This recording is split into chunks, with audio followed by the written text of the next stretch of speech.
right, man.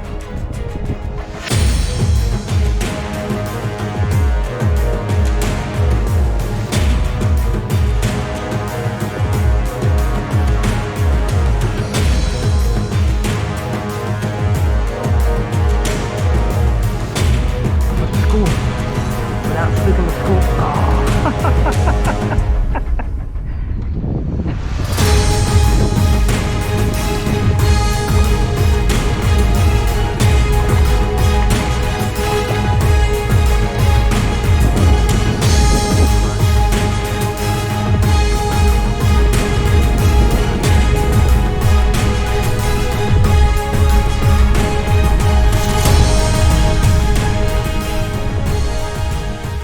I think most of us have a favorite redfish lure, but if you're just starting out, you may not really know where to start. So I'm going to give you my four favorite lures for redfish, how to rig them, you know, roughly how to work them without being on the water with you and showing you. And then some things that I do to keep it simple, to keep it effective.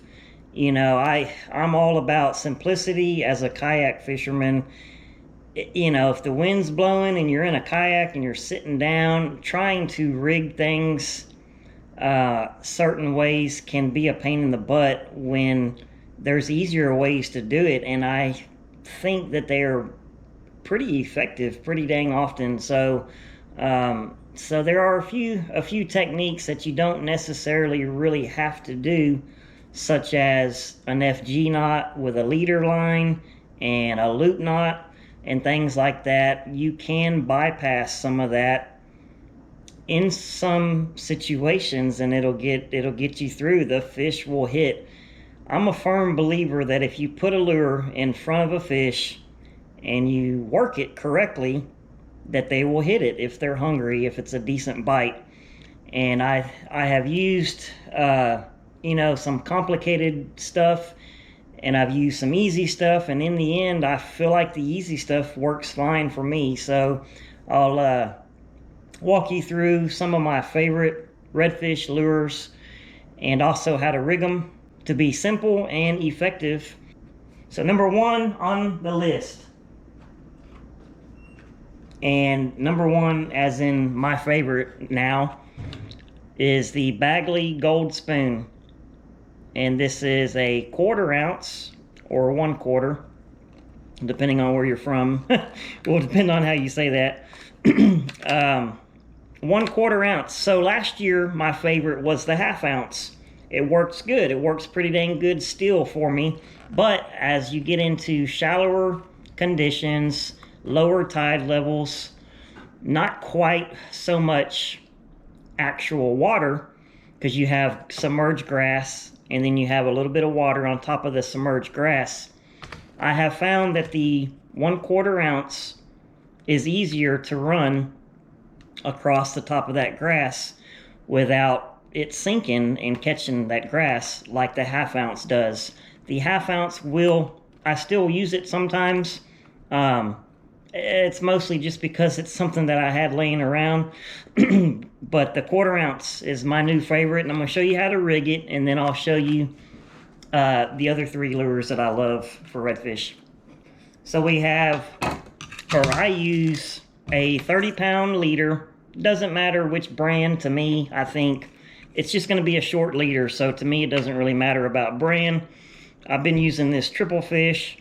I use 30-pound test, and I use a size 5 barrel swivel. 2 reasons I use the barrel swivel with the spoon. One, I think that it helps a little bit, at least some, with line twist, because as you're burning that spoon, as you're reeling it in real fast and it's spinning, I think that it can twist your line, and I think the barrel swivel helps some. I know it's not going to, you know, completely take away all the twist, but it should help. So, and remember, you know, this is one of the rigs that I make to be, you know, as fast, efficient as possible. as soon as I find the end of the line here. Because if you're in a redfish school and you see those tails popping up and you happen to have a break off and those redfish tails are still there and you just want to get something tied on quick and get it in front of their face, to me, simplicity is better. I'm not going to sit there and tie an FG knot and a loop knot and all that while all of these redfish are trying to swim off into the sunset. So, but that's a school of fish. A school of fish, you know, I think you can throw anything in front of them as long as it's not too loud and obnoxious and big. In other words, you know, the heavier lures, the ones that make a lot of noise when they hit the water, it'll spook the school sometimes when you're fishing really shallow. So anything lightweight is what I go with. And it can be a spoon on a school, it can be a paddle tail, it can be you know, a shrimp imitation lure, but I want to throw the smaller ones, and that's me. So the barrel swivel, you tie onto your leader line using a clinch knot. I wrap it around 4 times. I go through the bottom hole only, wet it, and I help slide that knot down with my fingers so it doesn't kink and burn the line as much. So I push it down and then pull it,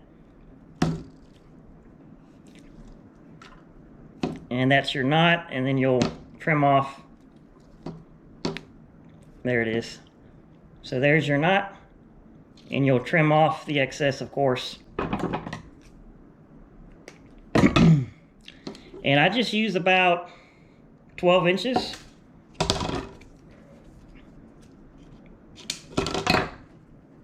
And I tie my spoon to the other end directly to the leader line with the same knot. This is where I don't think, you know, loop knots matter, because this spoon, its action is to spin, is to just spin in the water, and I don't think a loop knot matters. So 1, 2, 3, 4, go through the bottom hole, and that's it. Help slide that knot down with your fingers so you don't burn the line and kink it.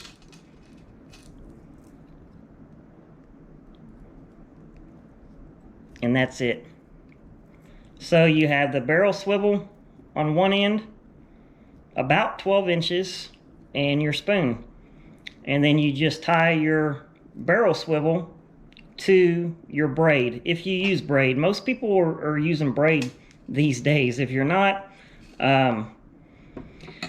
it's completely your choice what you want to go to, but braid is really strong and it's really small in diameter, so it casts really far.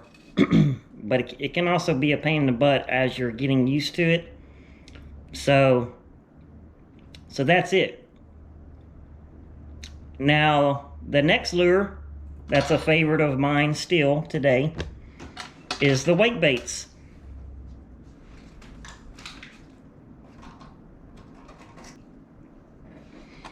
Oh, going back to the spoon real quick. So I just take this, I wrap it around a little bit, and I put it in a little plastic container. Let me show you. I have some that are a little bit bigger that I got from Amazon, but you get the point. You set it in there, and now you got your rig and everything, and all you got to do if you decide you want to switch lures, maybe you don't carry a lot of rods with you and you have to, you know, change lures a few times, then that's pretty simple. And then the same thing with the wake baits. I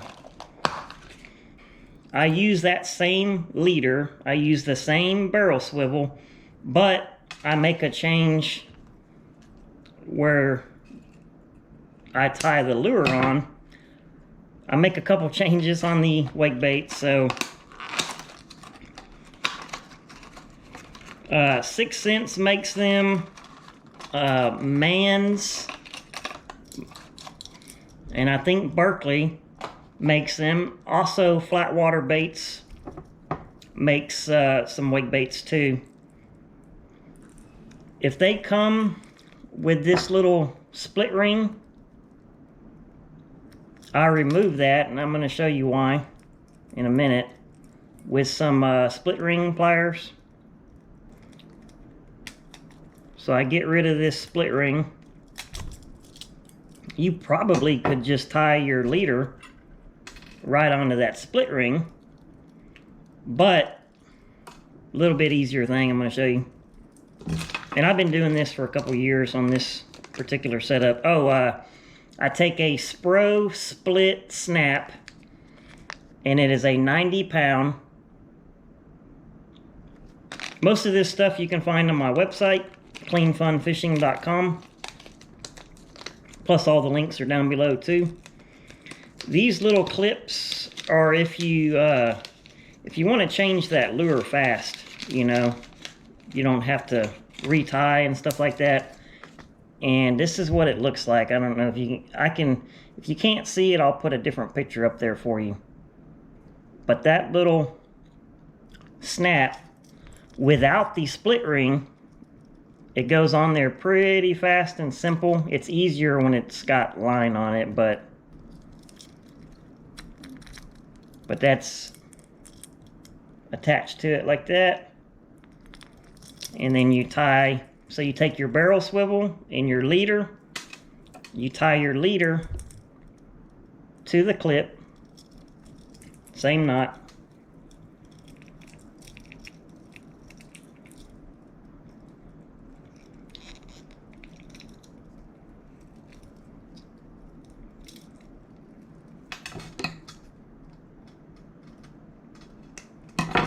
And then that is your wake bait setup. And I believe that this clip also kind of acts like a loop knot does, and it makes that lure, it allows the lure to move freely and wobble like it wants to. You're going to reel these in fast and steady. Same thing with the spoon, fast and steady. Your rod tip will determine how deep it's going to go or how shallow it'll go. The wake baits, they only go about 12 inches max. So, you know, we fish real shallow water in the flats around here. The wake baits and the spoons, you can run them real shallow. So those are two of my favorites. And, you know, if you wanted to switch colors, you could take your split ring pliers and remove the split ring on all your wake baits. And then all you have to do, it's as fast as that right there once you get good at it, is you can change it out with that little clip, you know, pretty fast. So it's got a little bitty tab, and you just push that tab through and then spin it around and it goes on there. So the weight, something I realized with the wake baits, so last year people used to tell me, man, the hooks will foul the line like that over and over again. They saying they're having a lot of problems, and that's why I was telling them, well, this leader helps out, and it does. The 30-pound leader, the thick leader line, helps to not foul the hook so much like that, and then it's a wasted cast because it won't swim right. Well, this year I've always thrown wake baits and top waters with my bait cast setup, and this year my bait caster was down for a little while, and so I was throwing a wake bait with my spinning cast, and I'm having the same problems everybody else now. I mean, like every fifth cast, it would foul the line. So I realized something to do with the spinning cast. The spinning cast, I was having a lot more problems with the spinning cast than my bait caster. My bait caster, I might foul the line twice, you know, out of, I don't know, a couple hundred casts. And then with a spinning cast, it was like every 5th or 10th cast. So I don't know if it's the way it unravels on that spinning cast, but it's not, for me, it's not really as easy to throw these with a spinning cast. So you can also remove the front hook, and that will help, because really all you need is that back hook anyways. But they don't swim 100% true without that front hook on there. And then some people say, well, you can put inline hooks. You can't put inline hooks on a lure that is so short, because they will hook each other. The inline hooks are a little bit longer than the treble hooks. If you don't know what an inline is, I've got some. So the inline hooks that you can change, that's about as small as they come. And if you put 2 of those on there, I don't know if you can see it, but they are longer than the treble hook. And if you put 2 inlines on there, they'll end up hooking each other at some point. And then if you get a bite, when they're hooked together, you're not going to catch a fish. You're not going to get a hook in that fish, because those 2 hooks were hooked together. So I haven't ever had a whole lot of success with inline hooks on the wake baits. I prefer to leave them, stock with the treble hooks. But the treble hooks, they do really hurt the fish. If you're releasing, it's too many hooks. It's way too many hooks on that lure, and as you're fighting that fish, the other treble hook is going to get him all in his gills. And so if you want to release fish, you can put just a single inline on the back of the lure. You're not going to get as many hookups, but it will work on the bigger, better fish. So those are my 2 favorite search baits still this year for redfish and speckled trout. The wake baits will catch speckled trout and redfish all the same. The Gold Spoon, I've caught some good trout with the Gold Spoon, but it's not very often. So I don't throw the Gold Spoon for trout. If I'm in an area where, such as a grass flat where trout and reds can be in there, then I start off with the wake bait. The wake baits are usually a low light situation lure. So if it's real cloudy, they will work. Early in the morning, late in the evening, they'll work.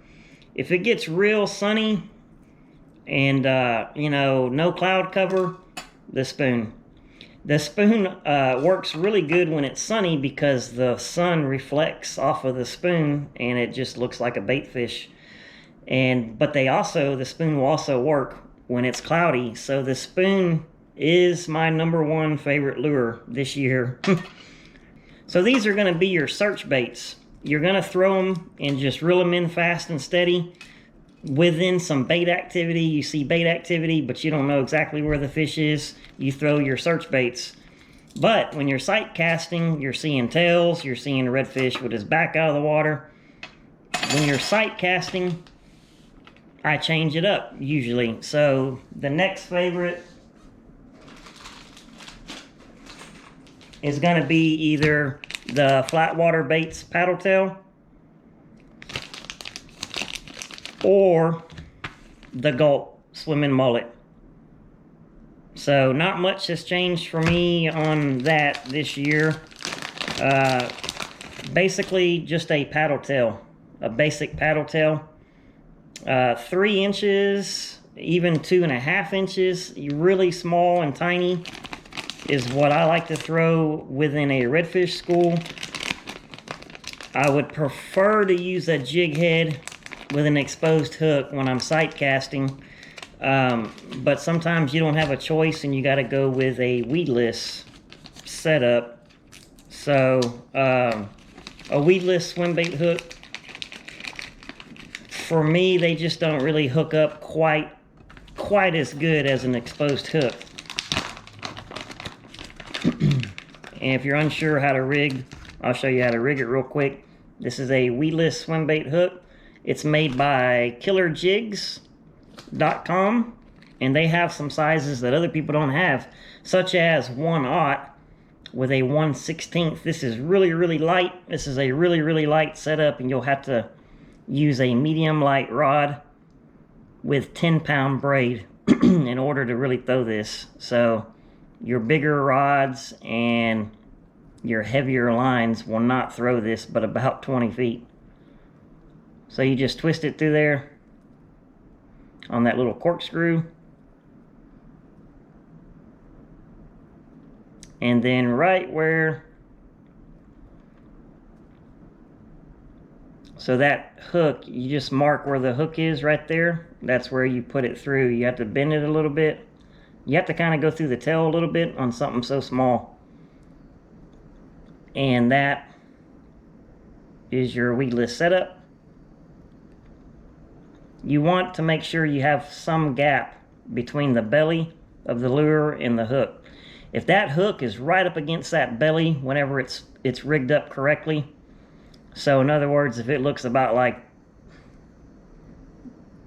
that, let me see, where you have hardly no gap, you're not going to get good hook sets. You need some gap like that. So this is the right size hook for that one.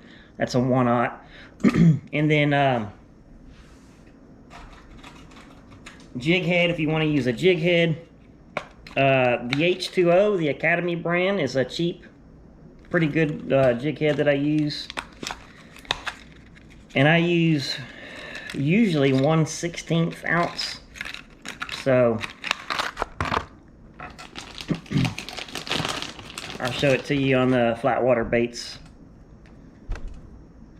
This particular jig head has the twist lock, and they work fine. You know, either the twist lock or the ones where you just push them on. Either way will work. You just slide it until this gets to about that bend right there, and then come on out the top, and then push it on there. And you can twist it a couple of times. And I didn't come out perfectly in the center because I'm trying to do this on camera and all that, but basically that's your setup. So, and the exposed hook gets better hook sets than the weedless, but sometimes you're forced to use weedless because of the grass. So it depends on the area. And then, of course, yeah, if you wanted to add it to the video, you know, top waters are pretty dang fun. But man, I've been struggling on top water bites this year. I don't know why. I don't know what the deal is. I've talked to a couple other people, and they said, yeah, that, you know, they've been catching a few on top water. And they've been saying that it's not as good as it was last year. I don't know why. It's pretty weird, but it could have something to do with the areas that I'm fishing, you know, or that you're fishing. Something that makes a huge difference on which lure you pick can be, you know, how deep are you fishing or how shallow. Is there any submerged grass, or is it a mud bottom? All these different scenarios, things can change in the fish behavior. To me, they change behavior based on where I'm fishing, you know. So really all that is 4 lures, and you don't need to spend a lot of money. You got 1, 2, 3, 4, and you don't need really that many things in your tackle box. 90% of this stuff that's back behind me, I don't use anymore. It's just hanging there for looks, you know. So I think as an artificial fisherman, we all have that problem. You know, we buy all this stuff, we try it out, and then in the end, we're going to be confident in just a select few lures. And these are my confidence lures. Yeah, I watched one eat that spoon yesterday right in front of the kayak. He darted out of nowhere, man, and just absolutely nailed it. I still have a few open dates in June for kayak trips if y'all want to book a trip, or if you want to know where to get a lot of this stuff. It's, you know, all the links are down below, and most of them are on my website, cleanfunfishing.com. Thanks for watching, and tight lines, y'all.